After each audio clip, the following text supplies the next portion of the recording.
നമ്മുടെയൊക്കെ ജീവിതങ്ങളിൽ ദൈവത്തിൻ്റെ കരസ്പർശമുണ്ട് പ്രിയപ്പെട്ടവരെ.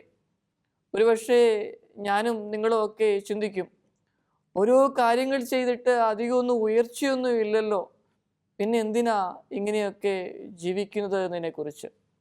എന്നാൽ ഞാൻ എപ്പോഴും പറയാറുള്ളത് പോലെ ജീവിതം സുന്ദരമാണ്. സുന്ദരമായ ജീവിതത്തിൽ പ്രതികൂല സാഹചര്യങ്ങൾ സ്വാഭാവികമാണ്. പക്ഷേ ജീവിതത്തെ നോക്കിക്കാണുന്ന രീതികളിൽ മാറ്റം വരുത്തിയാൽ കൂടെ നടക്കുന്ന ഒരു ദൈവം, ആ ദൈവത്തിൻ്റെ കൈപിടിച്ച് നടക്കുമ്പോൾ അകന്നുപോയ വ്യക്തികൾ പോലും നമ്മിലേക്ക് വരികയും നമ്മളെ സഹായിക്കുകയും ചെയ്യുന്ന നിമിഷങ്ങൾ ധാരാളമുണ്ട്, ഇനിയും ഉണ്ടാവുകയും ചെയ്യും. ഞങ്ങളുടെയൊക്കെ പൗരോഹിത്യ പരിശീലന കാലഘട്ടങ്ങളിൽ അവസാന നാളുകളിൽ പുരോഹിതനാകുന്നതിന് 1-2 വർഷം മുൻപ് പള്ളികളിലൊക്കെ മിനിസ്ട്രി ചെയ്യുവാനായിട്ട് പോകുമായിരുന്നു. അങ്ങനെ പോകുന്ന ഒരു ഇടവകയിൽ വികാരിയച്ഛൻ എന്നോട് സ്നേഹത്തോടെ പറഞ്ഞ ഒരു കാര്യമുണ്ട്. അച്ചോ, പല കാര്യങ്ങളും പഠിക്കാനുണ്ട്. ഒരു കാര്യം ഞാൻ അച്ഛനോട് പറയാം, അതായത് പച്ചയായ ജീവിതങ്ങളാണ് നമ്മൾ പഠിക്കേണ്ടത്.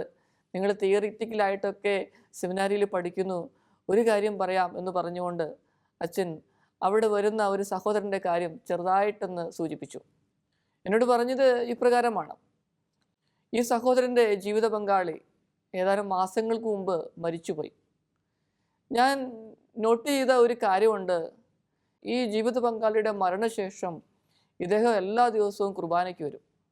കുർബാനയ്ക്കൊക്കെ വന്നതിന് ശേഷം സെമിത്തേരിയിലേക്ക് പോകും. അവിടെ പോയിട്ട് കുറേ നേരം എന്തൊക്കെയോ പിറുപിറുക്കുകയും പിന്നെ കരയുകയും ഒക്കെ ചെയ്യുന്ന, അല്ലെങ്കിൽ പൂക്കളൊക്കെ കൊണ്ടുവെക്കുന്നതൊക്കെ കാണാൻ സാധിക്കും. അങ്ങനെ ഒരിക്കൽ ഈ അച്ഛൻ ഈ മനുഷ്യനുമായിട്ടൊന്ന് കുറച്ചു നേരം സംസാരിച്ചപ്പം ഇദ്ദേഹം പറഞ്ഞ ചില കാര്യങ്ങളൊക്കെ അച്ഛന് എന്നോട് സൂചിപ്പിക്കുകയുണ്ടായി. അതിനുശേഷം എന്നോട് അച്ഛൻ പറഞ്ഞു, ബ്രദറിന് വേണമെങ്കിൽ ആ വ്യക്തിയുമായിട്ട് സംസാരിക്കാമെന്ന് പറഞ്ഞു.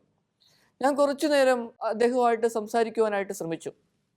അദ്ദേഹം പറഞ്ഞ ഒരു കാര്യമുണ്ട്: അച്ചോ, ജീവിതത്തെക്കുറിച്ചൊക്കെ വലിയ സ്വപ്നങ്ങളുണ്ടായിരുന്നു, സന്തോഷമുണ്ടായിരുന്നു. അപ്പം അങ്ങനെ പ്രാർത്ഥിച്ചൊരുങ്ങി വിവാഹം കഴിക്കുന്ന സമയത്ത് തീരുമാനം എടുക്കുന്നതിന് മുൻപൊക്കെ പ്രാർത്ഥിച്ചൊരുങ്ങിയാണ് ചെയ്തത്.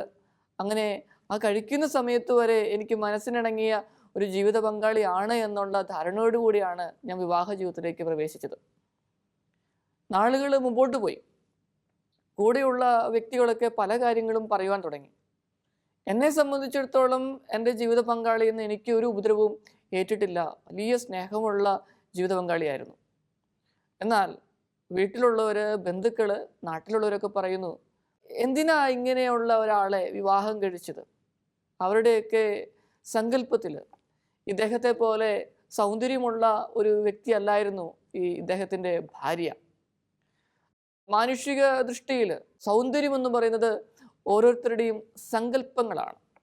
അപ്പോൾ അതിനനുസരിച്ചുള്ള ഒരാൾ ഇദ്ദേഹത്തിന് അങ്ങനെയായിരുന്നു. എന്നാൽ മറ്റുള്ളവരുടെ കണക്കനുസരിച്ച് ഇദ്ദേഹത്തിന് ചേർന്ന ഒരു ജീവിത പങ്കാളിയാണോ, സൗന്ദര്യമുണ്ടോ എന്നൊക്കെയുള്ള ചിന്തകൾ. പിന്നെ ഇങ്ങനെ പല കമൻറ്റുകൾ, മെലിഞ്ഞിരിക്കുന്നു, നിറവില്ല, നടക്കുന്ന നടപ്പ് കണ്ടില്ലേ. അപ്പോൾ ഓരോ കാര്യങ്ങളൊക്കെ പറഞ്ഞ് ഇദ്ദേഹത്തിലേക്ക് ഇങ്ങനെ വലിയ വിഷം കുത്തിവെക്കുന്ന പ്രതീതി. അത് കുടുംബത്തിലുള്ളവരുടെ ഇടയിൽ നിന്നും ഉണ്ടായി, പ്രിയപ്പെട്ടവരുടെ ഇടയിൽ നിന്നും ഉണ്ടായി. അതൊക്കെ ഭയങ്കര സഹിക്കാൻ പറ്റാത്ത അവസ്ഥയായിരുന്നു. പതുക്കെ പതുക്കെ ഇദ്ദേഹത്തിന് തൻ്റെ ഭാര്യയോടുള്ള സ്നേഹം കുറഞ്ഞു. കാരണം എന്താ? പുറത്തുള്ള എല്ലാവരും നെഗറ്റീവായിട്ട് പല കമൻറ്റുകളുമാണ് പറയുന്നത്. ഇദ്ദേഹത്തിന് സംയമനത്തോടു കൂടെ ഒരു തീരുമാനം എടുക്കുമായിരുന്നെങ്കിൽ കുഴപ്പമില്ലായിരുന്നു. അപ്പോൾ കുറച്ചു നാൾ കഴിഞ്ഞപ്പം മനസ്സുകൊണ്ട് അവർ ഭയങ്കരമായിട്ട് അകന്നു. എന്നാൽ ഈ ജീവിത പങ്കാളി അതെല്ലാം ക്ഷമിക്കുന്നു, സംയമനത്തോടെ പെരുമാറുമായിരുന്നു. അദ്ദേഹം പറഞ്ഞ ഒരു കാര്യമുണ്ട്: അച്ചോ, ഞാൻ ഒരു ദിവസം എനിക്ക് തന്ന ഭക്ഷണത്തിൽ ഒരു മുടി കണ്ടു. വലിയ ദേഷ്യത്തോടെ ഇരിക്കുന്ന സമയമായിരുന്നു. ഞാൻ ആ ഭക്ഷണപാത്രം അത് വലിച്ചെറിഞ്ഞു. പിന്നെ എനിക്ക് ദുഃഖമുണ്ടായി, എന്നാലും അതൊന്നും പ്രകടിപ്പിക്കാനായിട്ട് തയ്യാറായില്ല. കുറേ കഴിഞ്ഞപ്പം എൻ്റെ ഭാര്യ എൻ്റെ അടുക്കൽ വന്നിട്ട് പറഞ്ഞു, വിശക്കുന്നില്ലേ, അത്താഴപ്പട്ടിണി കിടക്കണ്ട എന്ന് പറഞ്ഞുകൊണ്ട് അവൾ കഴിക്കാതെ അവൾക്കുണ്ടായിരുന്ന ഭക്ഷണം അതെനിക്ക് എടുത്തു തന്നു. എന്നെ നിർബന്ധിപ്പിച്ച് അത് കഴിപ്പിച്ചു. അച്ഛൻ എനിക്ക് ഭയങ്കര വിഷമമുണ്ടായി. കാരണം ഞാൻ ഇത്രമാത്രം ദേഷ്യപ്പെട്ട് തന്ന ഭക്ഷണമൊക്കെ വലിച്ചെറിഞ്ഞ് കളഞ്ഞിട്ട് സ്വന്തം ഭക്ഷണം പോലും കഴിക്കാതെ കുറേ കഴിഞ്ഞപ്പം കാത്തിരുന്ന് അത്താഴപ്പട്ടിണി കിടക്കണ്ട എന്ന് പറഞ്ഞ് എനിക്ക് തന്നു. എനിക്ക് വിഷമമായി. പിന്നെയും ജീവിതം ഇങ്ങനെ മുമ്പോട്ട് പോയി.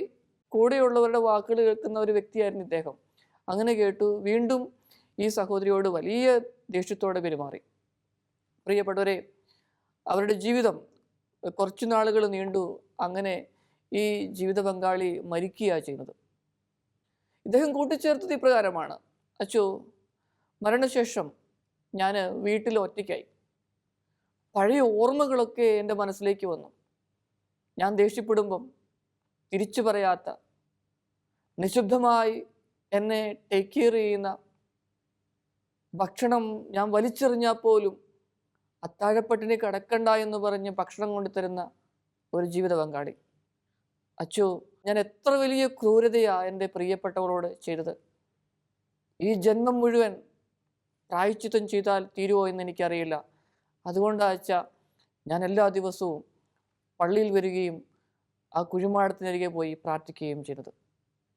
പച്ചയായ ജീവിതങ്ങൾ ധാരാളമുണ്ട് പ്രിയപ്പെട്ടവരെ. നിരാശയും നിരുത്സാഹവും ഒക്കെ നമ്മുടെ മനസ്സിലേക്ക് കടന്നു വന്നു കഴിയുമ്പം എനിക്ക് പറ്റിയ ജീവിത പങ്കാളിയല്ല, എൻ്റെ സ്റ്റാറ്റസ് അനുസരിച്ച് അങ്ങനെയുള്ള ജീവിതമല്ല എൻ്റെ കുടുംബത്തിലുള്ളവരൊക്കെ നയിക്കുന്നത്. എൻ്റെ അപ്പൻ, എൻ്റെ അമ്മ, എൻ്റെ സഹോദരങ്ങൾ അവരൊക്കെ എന്തൊക്കെയോ രീതിയിലൊക്കെ ജീവിക്കുന്നു. എന്തേ ഇങ്ങനെ എന്നുള്ള നിരാശാജനകമായ ജീവിത രീതികൾ, ചിന്തകളൊക്കെ മനസ്സിലേക്ക് വരിക എന്നുള്ളത് സ്വാഭാവികമാണ്. പ്രിയപ്പെട്ടവരെ, ഒന്ന് ഓർക്കുക, ദൈവം തന്നതാ ഈ ജീവിതം. ഓരോരുത്തർക്കും അവരവരുടേതായ ചുറ്റുപാടുകളും സങ്കല്പങ്ങളുമെല്ലാം ഉണ്ട്. അങ്ങനെയാ അവർ മുമ്പോട്ട് പോകുന്നത്. ആ ജീവിതത്തിൽ നമുക്ക് സ്നേഹത്തിൻ്റെ തലോടൽ, കാരുണ്യം ഒന്ന് കാണിക്കാൻ പറ്റിയാൽ നമുക്കവരെയൊക്കെ സ്വീകരിക്കാനായിട്ട്, ഉൾക്കൊള്ളുവാനായിട്ട് പറ്റും. പ്രിയപ്പെട്ടവരെ, ശാരീരിക സൗന്ദര്യവും അല്ലെങ്കിൽ പദവികളുമൊക്കെ മാത്രം നോക്കി ജീവിക്കുവാനായിട്ട് ശ്രമിക്കുമ്പോഴാണ് നിരാശയിലേക്ക് ഞാനും നിങ്ങളുമൊക്കെ കൂപ്പുകുത്തുക. ജീവിതത്തിൽ ചിലപ്പോൾ തകർത്തെറിയുന്ന നിമിഷങ്ങളൊക്കെ ഉണ്ടാവാം. നമുക്കറിയാം, രാജാക്കന്മാരുടെ ഒന്നാമത്തെ പുസ്തകത്തിൽ 19-ാമത്തെ അധ്യായത്തിലെ എലിയ പ്രവാചകന്റെ ജീവിതത്തെക്കുറിച്ച്. ഒരു ദിവസം മുഴുവൻ ഇങ്ങനെ മരുഭൂമിയിലൂടെ നടന്നു. മരുഭൂമിയിലൂടെ നടന്ന ആ മനുഷ്യൻ തളർന്ന് ഒരു വാടാ മുൾച്ചെടിയുടെ ചുവട്ടിൽ ഇരിക്കുകയാണ്. പറഞ്ഞ കാര്യങ്ങൾ അങ്ങനെയൊന്നും നടക്കുന്നില്ലല്ലോ, അവരൊക്കെ എന്നെ ഉപദ്രവിക്കുവാനായിട്ട് ശ്രമിക്കുന്നുണ്ടല്ലോ, ജീവനെ വകവരുത്തുമല്ലോ എന്നുള്ള ചിന്തകളൊക്കെയാണ് ഈ പ്രവാചകനിൽ കടന്നുകൂടിയത്. അങ്ങനെ ഒരു വാടാ മുൾച്ചെടിയുടെ ചുവട്ടിലിരുന്ന് തളർന്ന് ഉറങ്ങുകയാണ്. അവൻ പ്രാർത്ഥിച്ചു, ദൈവമേ, ഈ ജീവിതം മതി, ഈ പ്രാണനെ അങ്ങ് എടുത്താലും. ഈ പ്രവാചകൻ വലിയ നിരാശയിലേക്ക് പോവുകയാണ്. ജീവൻ മതി, പ്രാണനെ അങ്ങ് എടുത്താലും. അങ്ങനെയാ പ്രാർത്ഥിക്കുന്നത്. അങ്ങനെ പ്രാർത്ഥിച്ച് ഉറങ്ങിപ്പോവുകയാണ് ചെയ്യുന്നത്. അവിടെ ദൈവത്തിൻ്റെ കരസ്പർശമുണ്ടായിരുന്നു. പ്രിയപ്പെട്ടവരെ, ദൂതനെ അയച്ച് എഴുന്നേൽക്കാൻ പറഞ്ഞു.